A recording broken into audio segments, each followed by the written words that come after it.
Hola amigos, ¿qué tal? Bienvenidos a una nueva edición de Solución Final. Si quieres comunicarte con nosotros, puedes hacerlo a través de los contactos que aparecen en pantalla. Te los voy a recordar en Instagram, @solución.final, correo electrónico lirioteranm@hotmail.com y el contacto telefónico 0251-232-3959.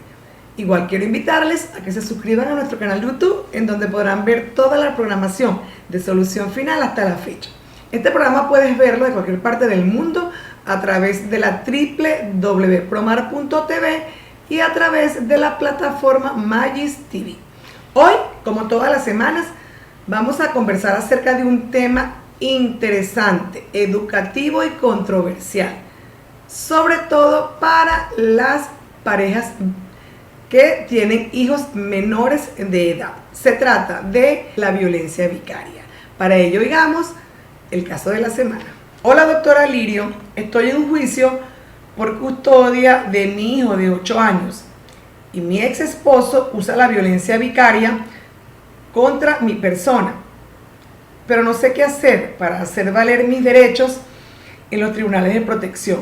Omaira, gracias. En la actualidad se manifiesta una grave crisis de las instituciones familiares, sobre todo en la institución del matrimonio. Para nadie es un secreto, pues, que en los últimos años se han acrecentado los divorcios y las separaciones cuando las parejas no están casadas, pero viven en un concubinato. Aun cuando el divorcio es el fin de una relación de pareja, pues no debería ser el fin de la familia. Lamentablemente, el divorcio o las separaciones generan un cambio en las dinámicas de la familia. Eso genera repercusiones jurídicas, repercusiones económicas y repercusiones de índole emocional que se sienten agravadas cuando existen en esos divorcios hijos menores. Las separaciones o los divorcios suponen un antes, un durante y un después, porque debido a esos momentos que viven las separaciones y debido a que generan cambios en la dinámica, debería automáticamente las parejas ponerse en sintonía para llegar a acuerdos que, por supuesto, vayan a redundar en el beneficio emocional, psicológico y físico de sus menores hijos. Lamentablemente, pues cuando las parejas inician un proceso jurisdiccional por la custodia o por una obligación de manutención o por un régimen de convivencia familiar, opera más el ego de los padres que el beneficio de los niños. Es muy común en los divorcios y en las separaciones conflictivas ver como uno de los progenitores busca alianzas tóxicas y perversas de sus hijos para ir en contra del otro progenitor. Y también es muy común ver cuando hombres usan la violencia vicaria, que es un tipo de violencia general en contra de la mujer, en donde los padres, de una forma totalmente consciente, usan a sus menores y sus adolescentes hijos para chantajear, para manipular, para ofender, para disminuir a la mujer y, por supuesto, así hacerla ver ante la sociedad y el común denominador como una mujer no apta para ejercer la custodia o la guardia de sus menores hijos. Eso es lo que se denomina violencia vicaria. Es una forma de violencia que, aun cuando no está establecida de una forma autónoma en la ley orgánica sobre el derecho de las mujeres a una vida libre de violencia, es considerada en nuestro país como una forma de violencia psicológica. De ese tema vamos a conversar hoy. Para ello vamos a contar con la presencia vía online de una abogada especialista en el área de familia para que conversemos acerca de el síndrome de alienación parental y violencia vicaria, que es muy común pues verlo en los juicios por custodia en los tribunales, repito, de protección de niños, niñas y adolescentes. En el próximo espacio iniciamos la conversación con la invitada de la noche acerca de este tema tan interesante. No te apartes de la pantalla de Promar Televisión, que ya regresamos.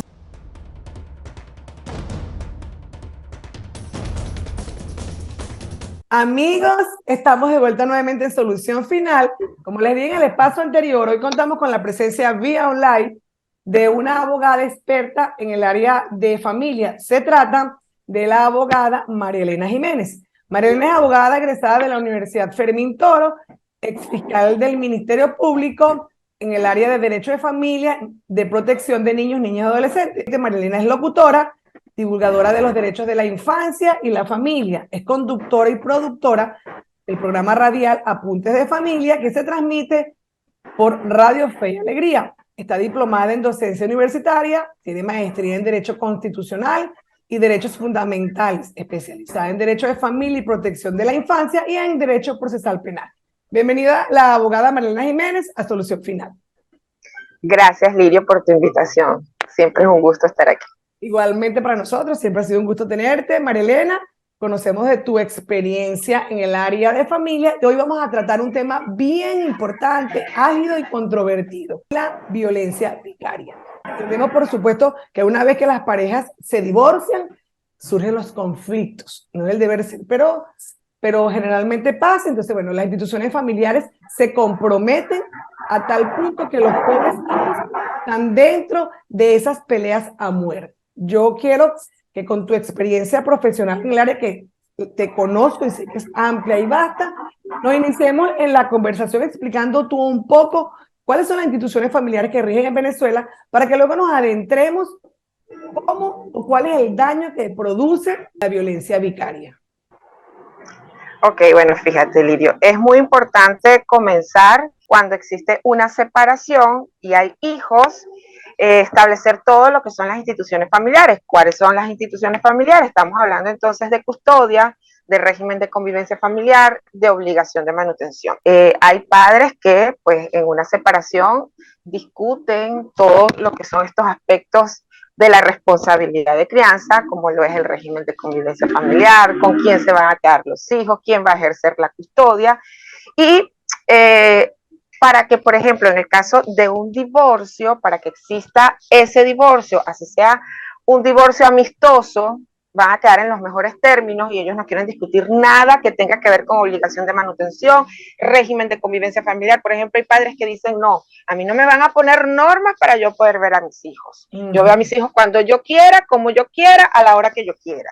Y también hay padres que dicen, no, yo le doy a mis hijos de todo, a mí que no me pongan monto para la manutención, no. Y nosotros nos estamos divorciando en los mejores términos. O sea, ¿qué es esto? Pues resulta que para que un divorcio prospere es necesario que se procuren unos acuerdos a través de la conciliación sobre estos aspectos de la crianza, como lo es la obligación de manutención, el régimen de convivencia familiar y el ejercicio de la custodia. Y no es un capricho, sino que en toda separación, en toda ruptura de la vida en común y cuando hay hijos, siempre hay desavenencias y estos acuerdos vienen a ser como, yo le llamo así como unas treguas, como unos acuerdos de paz.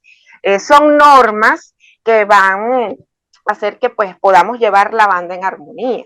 Si bien es cierto, hay una ruptura, muchas veces hay una separación donde tú no quieres ver más a esa otra persona, pero hay unos hijos, hay unos vínculos que siempre los va a relacionar y que por estos hijos, ustedes, nosotros los que nos separamos, pues, tenemos que procurar llevar entonces la banda en armonía en beneficio de los hijos.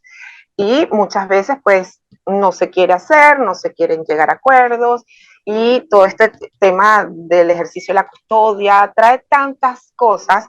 Y ahorita yo te estoy hablando de los divorcios, ¿no? Porque es necesario para que ese divorcio, para que tú puedas obtener esa sentencia de divorcio, tienes necesariamente que llegar a estos acuerdos. Pero a veces en las uniones estables de hecho, en las uniones concubinarias, simplemente pues un día nos juntamos y el otro día, años después, nos separamos y no hay que ir a firmar nada. También se hace necesario procurar estos acuerdos por la estabilidad emocional de los hijos. Por ejemplo, un régimen de convivencia familiar es fijar normas, pautas, cómo, cuándo, dónde, hasta qué hora el padre o la madre va a compartir con el hijo. Muchas veces un papá le dice al niño, yo te vengo a buscar el lunes, yo te vengo a buscar el domingo, vamos a pasear, o te voy a llevar a las tareas dirigidas, y ese padre no aparece. Entonces eso le genera al niño una inestabilidad emocional, eso genera inseguridades, desconfianza, porque ahí, por ejemplo, el padre pierde crédito en lo que es su palabra porque el niño no va a creer en él. Claro. Cuando hay un régimen de convivencia familiar y este padre lo cumple, hay como unos hábitos, hay como una disciplina, un orden en la vida de este niño. La madre, si el niño vive con la madre puede organizarse de tal manera que el niño sale, ella también podrá recrearse, podrá distraerse mientras el niño comparte con su padre. O sea, son formas de llevar una vida más ordenada por la estabilidad emocional de nuestros hijos. Igual tiene que ver con lo de la obligación de manutención. O sea, hay que fijar cuentas claras para llevar la banda en armonía. O sea, si uno sabe más o menos cuánto es lo que el padre de mis hijos me va a proveer, bien sea semanal, quincenal o mensual, entonces uno puede organizarse de una mejor manera en beneficio de los hijos. Asimismo, por ejemplo, la custodia. Hay padres que se pelean la custodia como si los hijos fueran un trofeo, son unas batallas campales, o sea, eso es, digamos, potencialmente destructivo, esas batallas que nosotros vemos en los procesos judiciales por obtener la custodia de un hijo, porque a veces se piensa... A ver, Marilena, expliquemos un poco a todos nuestros televidentes, pues que no son abogados, que muchas personas no son abogados en este programa, ¿qué es custodia a nivel legal? Ok. La custodia, el ejercicio de la custodia tiene que ver con el hecho de que mi hijo viva bajo mi techo, ¿ok? Sin embargo, podemos encontrarnos con custodias de hecho y con custodias de derecho. Okay. Si se tratara, por ejemplo, de una unión estable de hecho, una unión concubinaria, y nos separamos, es probable que si el señor se va de la casa y la señora se queda en la casa con los niñitos, no se ha hecho nunca en la vida ningún papel que diga que la custodia la va a ejercer la madre, pero si el niño está bajo el techo con su madre, allí nos encontramos con una custodia de hecho donde esa madre ejerce la custodia de su hijo porque está bajo el mismo techo. ¿Qué pasa en los divorcios? Si en un divorcio se establece que la madre va a ejercer la custodia, pues en esa sentencia de divorcio vamos a encontrar que la madre ejerce la custodia. Cuando tú ejerces la custodia, pues puedes asumir mejor esa responsabilidad de crianza porque vigilar a tu hijo, asistirlo material, moral, afectivamente, es más práctico si lo tienes en tu día a día, pues tú puedes estar más pendiente de todas las necesidades de tu hijo, de cómo come tu hijo, si se comió toda la comida, si tiene ropa, si se le rompió el pantalón, todas estas cuestiones que tienen que ver con la crianza y las responsabilidades de la crianza de nuestros hijos. El que no ejerce la custodia difícilmente puede estar atento, puede estar pendiente de muchas de las necesidades y por eso quien ejerce la custodia es el que todo el tiempo está diciendo, mira, ya se acabó esto para el niño necesita que le pagues una actividad extra cátedra, el niño ya no tiene ropa, el niño hay que llevarlo al médico, las consultas y todo lo que implica atender y mantener a un niño, ¿no? El que ejerce la custodia, pues humanamente le es más práctico atender las responsabilidades de ese hijo. El que está fuera no está ejerciendo custodia. Sin embargo, a veces nos encontramos casos, Lirio, donde en la sentencia de divorcio aparece que el papá ejerce la custodia, por decirlo así, pero es la mamá la que efectivamente la está ejerciendo, o al revés, el papá en la sentencia de divorcio, o sea, dice una cosa, pero se está haciendo otra. Entonces, el ejercicio de la custodia, para entenderlo, es, o sea, si el niño está bajo el mismo techo del padre, entonces es una custodia, o sea, donde el niño está bajo los cuidados de su padre. Sin embargo, a veces se entiende el ejercicio de la custodia como si fuera que yo voy a obtener más derechos. Encontramos en la LOPNA, la Ley Orgánica para la Protección de Niños, Niñas y Adolescentes, la patria potestad, que es el conjunto de derechos y deberes que tienen los padres sobre sus hijos. Dentro de ese conjunto de derechos y deberes que tienen los padres sobre sus hijos, está la responsabilidad de crianza. Dentro de la responsabilidad de crianza encontramos a la custodia. Los padres tienen la responsabilidad de asistir, mantener, cuidar, vigilar a sus hijos, cumplir con todas las obligaciones. Como padres somos responsables civil, penal, administrativamente de todo lo que implica la crianza de nuestros hijos. Entonces, Muchas veces se piensa que si yo ejerzo la custodia, yo voy a tener más derechos sobre mis hijos. Yo tengo yo quiero la custodia porque voy a tener más derechos. Y a veces hay un papá que está ejerciendo, de hecho, la custodia y la mamá no vive con ese niño. La mamá no vive con ese niño. Pero hay un papel, que digo yo, porque así dice la gente, Claro. hay una sentencia que dice que la mamá ejerce la custodia. Entonces uno le dice, mire señora, usted no está ejerciendo custodia. Eso lo dice nada más el papel. Lo correcto es ajustar esa situación de hecho a lo que legalmente está ocurriendo, que es que el papá es quien vive con el niño y debería en el papel establecerse entonces lo que es la realidad de los hechos. O sea, él ejerce custodia. La mamá dice que no, ella no va a ceder la custodia. Pero ¿cómo pueden pasar esas cosas? O sea, ¿cómo puede pasar que un papá también permita o una mamá permita que no sea custodio y aparece que sí es? O sea, o al contrario, decir que es y no es. Eso genera una disparidad en los derechos de los padres. Se piensa ese temor de que si yo cedo la custodia, voy a perder derechos sobre mi hijo. Eso es custodia. Okay. Entonces, hay que distinguir lo que es la patria potestad, todo ese universo, todo ese conjunto de derechos y deberes que tienen los padres sobre sus hijos, con uno de los aspectos, claro, con uno de los atributos de la responsabilidad de crianza, como lo es la custodia. La educación también es un atributo de la responsabilidad de crianza. La sociedad cuestiona permanentemente a esas madres que no ejercen la custodia y felicitan, y que yo también felicito a un padre valiente que es responsable de la crianza de sus hijos y sale solo con sus hijos, yo lo felicito. Pero muchas veces, Lirio, hay hombres que se victimizan por ejercer la custodia de sus hijos y desacreditan a la mujer.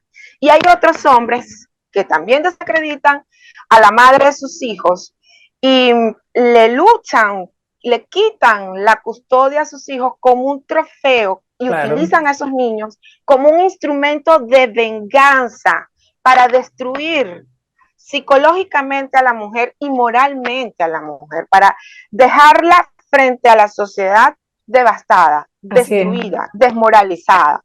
Y eso, Lirio, es lo que se llama violencia vicaria, cuando los hombres utilizan a los hijos como un instrumento de acoso, hostigamiento, persecución, porque a veces es la amenaza, la persiguen, la acosan, todo el tiempo señalándola, desacreditándola como madre, juzgando la conducta de la madre, vigilando la conducta de la madre y amenazándola, diciéndole, te voy a dar donde más te duele, te voy a quitar a los hijos son míos y tú no te vas a quedar con ellos. Y hay mujeres que eso las destruye, las inestabiliza psicológicamente, y cuando van a formular la denuncia, como se trata de los hijos, digamos, son el instrumento para el medio activo para causar el daño, así es. El daño psicológico a la mujer. Los órganos receptores de denuncia no quieren tomar esa denuncia, sino que le dicen a la mujer, no, eso es un problema de custodia, vaya a una fiscalía de protección de niños, vaya para la LOPNA y resuélvalo por allá. Y no se da cuenta el funcionario que se trata de una violencia vicaria, que es esto que estamos describiendo, es esta conducta desplegada por este padre, donde utiliza a los hijos como instrumento de venganza en perjuicio psicológico de la mujer. Así es. Y el funcionario no toma la denuncia y la refieren a un sitio, por ejemplo, a que vaya a ventilar custodia. Claro, la violencia vicaria no está tipificada en nuestra legislación, claro, no está tipificada en la Ley Orgánica sobre el Derecho de las Mujeres a una Vida Libre de Violencia. Eso es cierto, pero no es menos cierto que el daño psicológico causado por este tipo de violencia, que es una violencia, digamos, calificada como violencia vicaria, es algo reciente. Ese tipo de violencia se encuadra dentro de la violencia psicológica, porque es una violencia silente y genera mucho daño en el tiempo. Continuada, Tenemos que hacer sistemática. la primera pausa en Solución Final. Amigos, les recuerdo, hoy conversamos con la abogada Marilena Jiménez. No te apartes de la pantalla de Promar Televisión, que ya regresamos.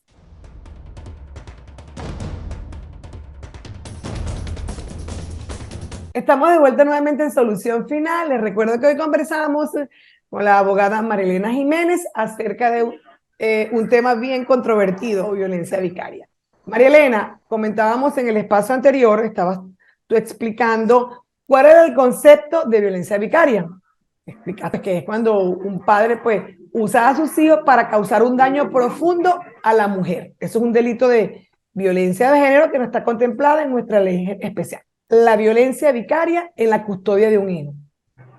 Ok, bueno, fíjate, la violencia vicaria, como estábamos hablando, si bien es cierto no está tipificada en nuestra legislación, no es menos cierto que pues la podemos encuadrar como violencia psicológica, ¿ok? Allí puede encuadrar. Sin embargo, hay que aclarar para ir como cerrando este punto de la violencia vicaria y dejarlo claro, que, por ejemplo, cuando tú vas a formular la denuncia, la mujer, que son las recomendaciones que yo le doy a las mujeres que atiendo sobre este caso de la violencia vicaria, no enfocarse en que me van a quitar los hijos, porque si tú llegas al órgano receptor de denuncia frente a un funcionario que te va a tomar la denuncia, tú dices me van a quitar los hijos, él te va a referir para la LOCNA, como dicen. Te va a referir a las fiscalías de protección de niños, te van a referir a otra parte. Entonces, no te van a tomar la denuncia. Enfócate en todo lo que es tu inestabilidad emocional, en todo lo que este señor está haciendo contigo, de tal manera que te puedan tomar la denuncia para la protección de la mujer, porque si te enfocas mucho en los hijos, no te van a tomar la denuncia y te van a mandar a una fiscalía de protección de niños. Entonces, ¿qué ocurre? La mujer queda afectada psicológicamente frente a la amenaza que le van a quitar a sus hijos. Y no solamente, como te digo, es la amenaza que te van a quitar a los hijos, sino que él utiliza cualquier artificio, cualquier cantidad de manipulaciones para inestabilizarla psicológicamente. Ya esta mujer está devastada, está cansada, desgastada, ha luchado. Y yo siempre digo que la sociedad tiene mucho que ver, sea el entorno familiar, el entorno de las amistades, porque el perfil de este tipo de agresor, de este victimario de la violencia vicaria, suelen ser personas encantadoras, simpáticas, nos agradan, son los mejores amigos, son chéveres. Entonces, son buenos padres, ¿sabes? Entonces, entre comillas. Entre comillas, claro, pero así se venden frente a la sociedad y han desacreditado a la mujer. Entonces la mujer queda como con poca voz, una voz que en el entorno social de pronto no quieren escuchar, está desacreditada, no creen en ella, dudan de la palabra de ella. Y así se va ella a un tribunal a pelear la custodia. Está llegando a un tribunal débil, porque cuando él se vaya con los testigos a un proceso judicial de custodia, los testigos van a sobrar testigos que hablen maravillas de él. ¿Sí me explico? Así y además, este tipo también de perfil de la violencia vicaria, siempre muestran tener mucho poder y mucha influencia en tribunales, con funcionarios policiales. La mujer está débil, está vulnerable. Disminuida completamente. Disminuida totalmente. Entonces ella llega a un tribunal a pelear una custodia y por lo general pierden la custodia estas mujeres cuando se encuentran frente a estos tipos, frente a estos sujetos que las han destruido psicológicamente, las han inestabilizado. Entonces, y voy a hacer, disculpa que te haga un inciso, y se encuentran, porque también lo voy a decir con responsabilidad y porque lo he vivido, abogados y abogadas que se mimetizan con tu cliente o tu clienta, porque voy a decirlo responsablemente, los abogados no somos para mimetizarnos o meternos en el papel de nuestros clientes, somos para asesorar a un cliente y ver las cosas con objetividad. Es decir, si mi cliente, mujer u hombre, pues tiene un problema emocional con su contraparte, con su esposo o esposa, el deber del abogado no es decir, sí, mire, vamos a agarrar a la mujer, la vamos a destruir, vamos a agarrar al hombre y lo vamos a destruir. No, mire, fulano, fulana, yo soy objetiva, vamos a tratar de conciliar y de llegar a un acuerdo. Entonces, claro, es que de eso se trata. Esos abogados, esas abogadas, hay que también hacerles una guerra para que se alineen a la ética del profesional. Eso es un llamado a la atención que hay que hacer a todos los abogados, por lo mínimo en este estado, que es donde yo puedo conocer, donde tú también conoces el trabajo. Así es, porque es lamentable, Lidio, lo que tú estás comentando. O sea, es muy lamentable, y sobre todo cuando se trata un padre, o sea, un hombre, papá, agresor, que ha minimizado a esa mujer, que la ha destruido psicológicamente, que le quiere quitar a los hijos solamente por venganza, utiliza a los hijos como un instrumento de venganza, de acoso contra esa mujer. Son un trofeo para él, un trofeo para ostentar más poder. Y la abogada o el abogado del hombre se ensaña con esa madre que está devastada. Cuando estamos en materia de familia, niños, niñas y adolescentes, cuando debemos procurar lograr acuerdos a través de la conciliación, porque se trata de, mira, estos conflictos de divorcios, de separación, son potencialmente destructivos para la psique de un ser humano, que pueden quedar cicatrices emocionales para toda la vida. Es tan delicado como el médico que va a operar un cerebro, un neurocirujano. ¿Sí me explico? O sea, lo que te pueda causar en el cerebro un neurocirujano, eso puede quedar para toda la vida. ¿Sí me explico lo que quiero decir? Pues está muy clara tu explicación. El tratamiento en estos casos de violencia vicaria, no solamente se está destruyendo la psique de una mujer, sino también la estabilidad emocional de unos niños, que debería ser, digamos, lo principal que deberíamos, la prioridad absoluta, lo que deberíamos proteger, la estabilidad emocional de unos niños, que son los que están más afectados, porque de pronto los adultos podemos encontrar herramientas para gestionar las emociones, pero un niño en formación, un niño que es vulnerable, un niño que está en desarrollo, con un padre que no solamente quiere destruir a la madre a través de la violencia vicaria, como lo estamos hablando, que es violencia en contra de la mujer, sino que también alinea y aliena a sus hijos para poner a esos niños en contra de la madre. Y es lo que conocemos como el síndrome de alienación parental, donde estos niños ven la vida a través de los ojos del padre y hablan con argumentos que jamás un niño, o sea, puede armar, estructurar, sino que son las palabras reproducidas del padre en contra de la madre. Son niños que se alinean al lado del padre para destruir psicológicamente también a la madre.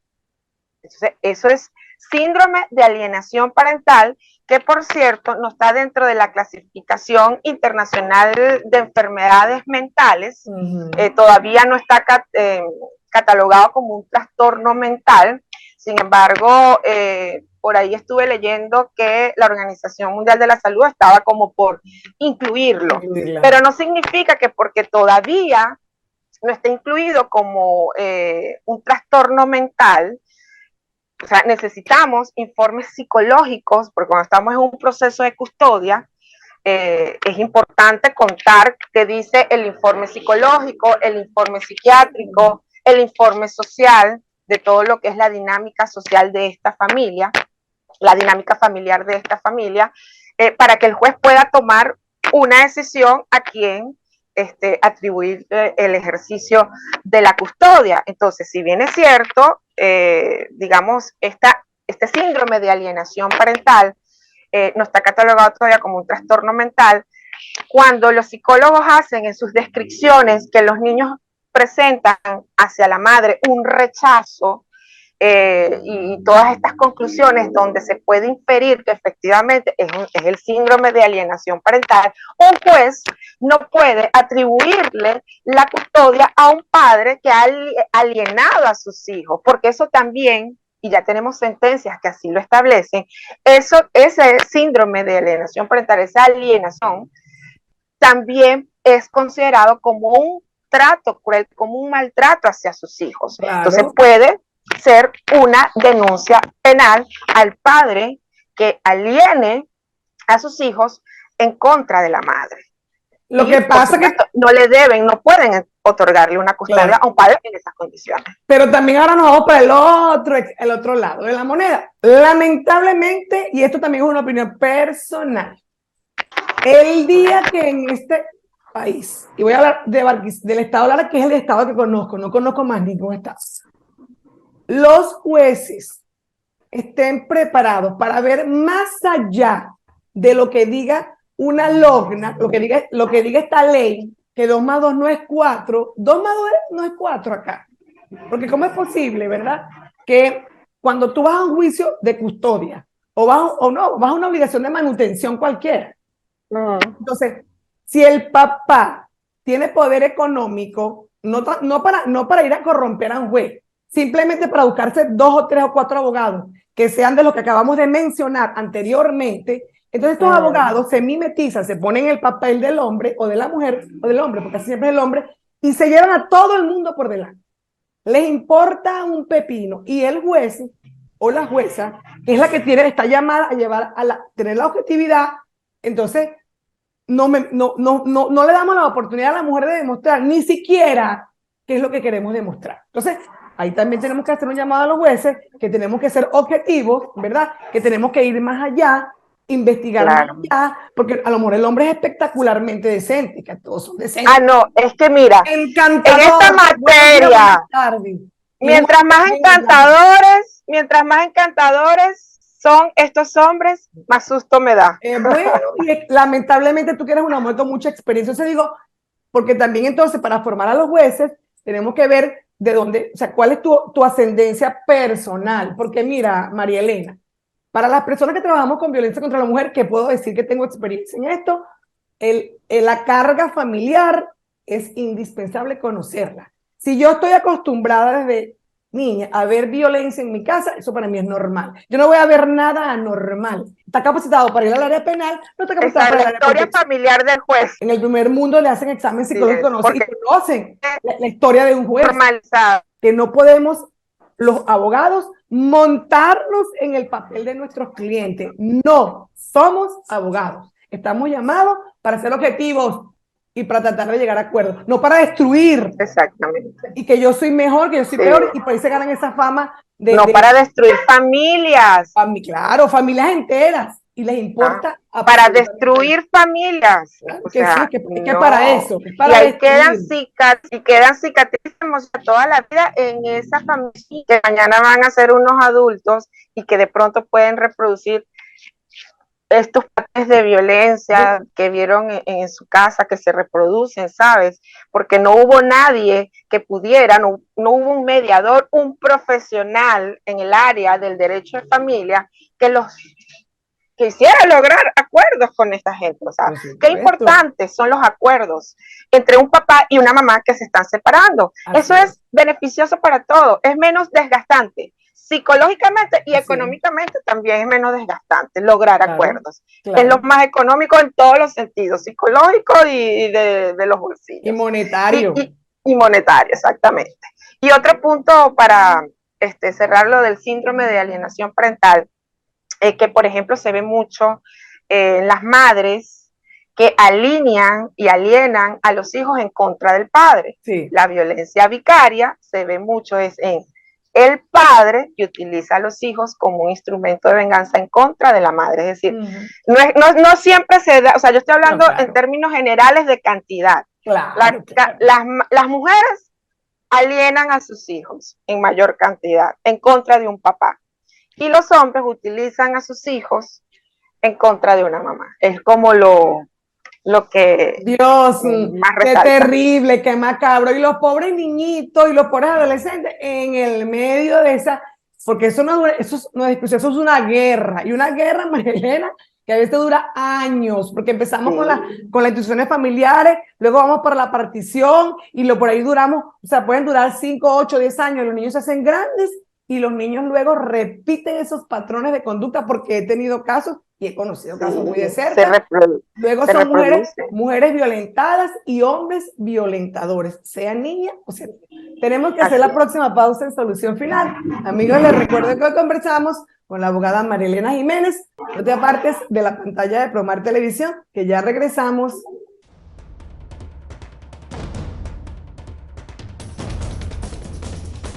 Estamos de vuelta nuevamente en Solución Final. Les recuerdo que hoy conversamos con la abogada María Elena Jiménez. María Elena, hemos llegado a los minutos finales. Antes que finalicemos el programa y pues tú vayas a tus conclusiones y tus recomendaciones en relación al tema, hablemos un poco, María Elena, de la opinión de los niños, niñas y adolescentes cuando hay este tipo de conflicto entre padres y madres. Bueno, fíjate, justamente con esto del síndrome de alienación parental, y en la experiencia que tuve en la fiscalía, estuve en la fiscalía 9 años, y era impresionante durante ese tiempo que yo estuve allí, abogados, y ojo, antes de irnos a la pausa estábamos hablando de los abogados que se sienten muy buenos abogados porque destruyen familias, y creen que por eso son buenos. Sí. Bueno, también existen abogados que me llegaban a la oficina, ya a la fiscalía, y me decían, miren, aquí le traigo al niño para que escuche la opinión. Usted tiene que escuchar lo que dice este niño. Nada más la conducta, la actitud del abogado le hace a uno presumir que trae el niño preparado, ¿no? Que es todo lo contrario. Que lo ha alineado a una de las partes. Por supuesto. Exacto. Entonces, bueno, por supuesto, cuando se escucha opinión de un niño o adolescente, niño, adolescente, uno puede, con la experiencia, uno va adquiriendo el código de poder detectar si efectivamente el niño está alienado, si el niño está diciendo algo genuino, auténtico de él, uno se puede dar cuenta. Pero es importante decir lo siguiente. Los niños o adolescentes no tienen la última palabra, por ejemplo, en un conflicto de custodia. La opinión del niño es un derecho humano, valioso, importante, que debe ser ponderado por el juez a la hora de tomar su decisión. O sea, su opinión, la escucha del niño es fundamental para el juez poder tomar la decisión, pero no es la última palabra. No es la última palabra. Para que un juez pueda tomar una decisión, por ejemplo, en el caso de la custodia o de régimen de convivencia familiar, sobre todo en materia de custodia, el juez necesita de un equipo multidisciplinario de psicólogo, psiquiatra, trabajadora social, para poder tomar la decisión. Es decir, no es el niño el que va a decidir el conflicto que papá y mamá no puede resolver. No crea usted que es el niño a quien le vamos a colocar esa responsabilidad, ese peso que los adultos no pueden resolver y el niñito con su opinión sí. O sea, su opinión es fundamental, pero no va a ser la última palabra. O sea, el juez para tomar la decisión necesita contar con un equipo multidisciplinario donde él deba fundamentarse en su decisión. Entonces, eso es bien importante porque muchas veces encontramos niños o adolescentes que están alienados, que están alineados a uno de los padres y que los han preparado para que vayan al tribunal y sean escuchados. Entonces, Dios mío, pero hay que tener mucho cuidado. Porque fíjate, si tú revisas la LOPNA, la Ley Orgánica para la Protección de Niños y Niñas Adolescentes, en ninguna parte dice que los niños deciden sobre la custodia. Entonces a veces dicen, ya el niño tiene 7 años, puede decidir, o ya tiene 14, puede decidir. No, su opinión es importante. ¿Quiénes dicen que los niños pueden decidir? Los psicólogos recomiendan, son los psicólogos que recomiendan que los hijos decidan para que asuman las consecuencias de sus actos. O sea, es un tema más de gestionar emociones, de tener herramientas psicológicas para lidiar con la crianza de nuestros hijos, pero en ninguna parte de la ley dice que el niño puede decidir si se queda con mamá o papá cuando papá y mamá tienen un conflicto de custodia. Bueno, lo que aparece en la ley es que hay que escuchar a los niños y su opinión es un derecho humano y es fundamental para ponderar toda la situación que rodea a este niño. Bueno, pero si eso fuera así, que un niño, la opinión de un niño fuera la vinculante, entonces no tendría sentido haber tribunales, no habría sentido. O llegamos al niño, el juez lo oye y lo que diga el niño. No, pero ya va. Lo que pasa es que también tenemos que ver, María Elena, hemos visto casos en la vida real donde adolescentes, no ya hombres de 24, 25 años, están alienados completamente con uno de sus padres. Sí, pero eso empezó en la infancia. Pero por supuesto que empezó en la infancia y los hombres y las mujeres, padres y madres, pues consideran que eso es normal porque ahí no importa, quiero que quede claro en este programa, que un padre o una madre que actúe de esa manera, no le importa la estabilidad emocional de un niño, olvídense, lo que importa es el ego de la mamá o del papá, y eso lo voy a decir responsablemente porque tenemos años trabajando en esto, trabajando yo con violencia contra la mujer y tú con niños y adolescentes, entonces ya empezaron el juego de poder y eso es muy común, ¿saben qué? Es muy común esa actitud que tú estás hablando, Mariana, en particiones en los bienes. De los bienes. Ya, eso es muy común cuando los padres, sobre todo los hombres, usan la violencia vicaria para ir en contra de la mujer y la mujer ceda ante las peticiones de una partición. Así es. Eso lo digo con responsabilidad. Esto no es un caso de la vida real. Mira, y hay papás que quieren ejercer su responsabilidad en la crianza. Hay hombres que de verdad quieren criar a sus hijos y la madre, como un instrumento de venganza en contra de ese hombre, utilizan a los niñitos, por ejemplo, en el régimen de convivencia familiar, alinean y alienan a esos niñitos de tal manera para que los niños digan: yo no quiero salir con mi papá, yo no quiero ir con mi papá, no me gusta mi papá. Y esos padres sufren porque, sí. O sea, y el niño también sufre porque se está perdiendo de disfrutar a su familia paterna. ¿Qué daño le hace un padre y una madre? Y esas madres que tú acabas de decir que alienan a sus hijos en contra de los padres, por ejemplo, yo en estos días estaba en un tribunal y una madre que tiene una discusión pues por obligación de emancipación con su padre, decía, la niña tiene como, creo que son 12 o 13 años, que esa niña en 13 años no había comido nunca. Entonces la secretaria se sorprendió y dijo: ¿cómo que la niña en 13 años no ha comido nunca? Entonces yo le digo, bueno, ¿qué tan irresponsable puede ser una madre, ¿verdad?, que tiene la custodia de una niña que permita que su hija no coma en 13 años? Ella lo hizo como para molestar al padre, pero es que quien más te molesta y más irresponsable eres tú, que tienes la custodia de una niña. O sea, estas son cosas que pasan en el día a día en los tribunales de protección de niños, niñas y adolescentes. Ahora sí, nos quedan pocos minutos. Después de haber conversado durante una hora este tema tan interesante, ¿cuáles serían tus recomendaciones para los padres y las madres que tienen algún conflicto de custodia, de obligación de manutención, de régimen de convivencia, para llegar siempre a un feliz término? Y también a esos abogados a los que tú y yo conocemos mucho, que hacemos vida laboral en estos tribunales. Bueno, a los abogados en primer término yo siempre les digo, o sea, recordemos que debemos procurar acuerdos a través de la conciliación. Un acuerdo es mucho más sano para la familia, o sea, a través de los acuerdos. O sea, uno debe ser un canal de comunicación entre unas partes que, ¿sabes?, no pueden comunicarse, el puente de la comunicación está roto, y que el abogado funja de ese puente y pueda lograr acuerdos en esta familia. Mira, tú tienes que llenarte de orgullo. No puede ser que tú, abogada o abogado, te sientas orgullosa de llamarte, a sentirte buena abogada, porque has destruido familias, has destruido mujeres y has destruido hombres. O sea, eso es inaceptable, absolutamente cuestionable. O sea, una falta de ética total.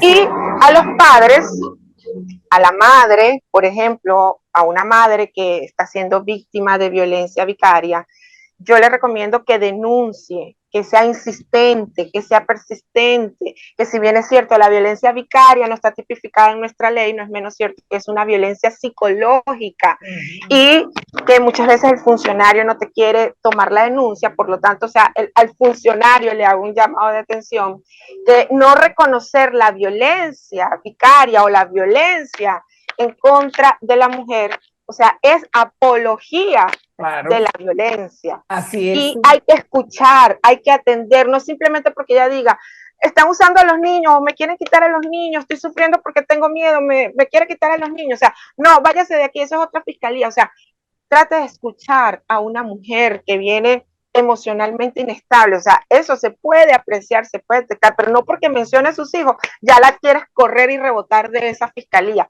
Atiéndela, escúchala, ten paciencia un poco más, porque eres un funcionario público, o sea, te debes al público. Claro, así debe. Y, Mira, y bueno, a los padres y a las madres que sigan, por ejemplo, a los papás, muchos hombres no quieren ir a un tribunal o a una fiscalía porque piensan que la ley va a apoyar más a la mujer en materia de los hijos, y entonces no se atreven porque la ley protege a la mujer. Entonces ahí yo les digo, si bien es cierto, existe una ley que protege a la mujer de los hombres, no es menos cierto que en la LOPNA, en la Ley Orgánica para la Protección de Niños, Niñas y Adolescentes, es una ley donde papá y mamá son iguales, tienen iguales derechos, y usted a través de la LOPNA puede hacer valer el derecho que tiene sobre sus hijos, porque sus hijos se los merecen. O sea, qué chévere, qué bonito, qué sabroso es contar con un papá, y qué importante es la figura de un padre en la vida de un hijo. Entonces, hacer valer sus derechos, porque sí se ven resultados cuando somos insistentes, persistentes, diligentes. ¿Verdad? Así es, completamente de acuerdo contigo. ¿Cuáles son tus redes, María Elena, para que te puedan contactar? Bueno, me pueden contactar a través de mi cuenta en Instagram, @apuntesdefamilia. Por allí siempre estoy respondiendo mensajes, por allí siempre me escriben, y bueno, estamos a la orden. Muchísimas gracias. Fue un placer, por supuesto, conversar contigo este tema tan importante y el cual pues dominas muy bien. Yo diría, para finalizar, que la familia sigue siendo un punto indispensable para formar ciudadanos sanos emocional y físicamente. Como dice María Elena, pues los padres cada uno tiene su derecho, pues debemos acudir a los tribunales en caso pues que no puedan llegar a acuerdo. A los abogados, que no perdamos nunca el norte para los que hemos sido formados, para llegar a acuerdos, para conciliar y no para destruir familias. A los funcionarios que reciben denuncias, están en la obligación de recibir denuncias. No podemos revictimizar más a la víctima, y deben recordar las mujeres que existe un tipo penal que se llama violencia institucional, que opera cuando los funcionarios encargados o los funcionarios del sector de denuncia no cumplen con su obligación. Yo soy una gran defensora de los derechos de la mujer. No hay más nada que decir, sino que nunca es tarde para hacer el bien. Y definitivamente, si tú conoces el problema, encontrarás la solución final. Nos vemos la próxima semana, Dios mediante. Chao.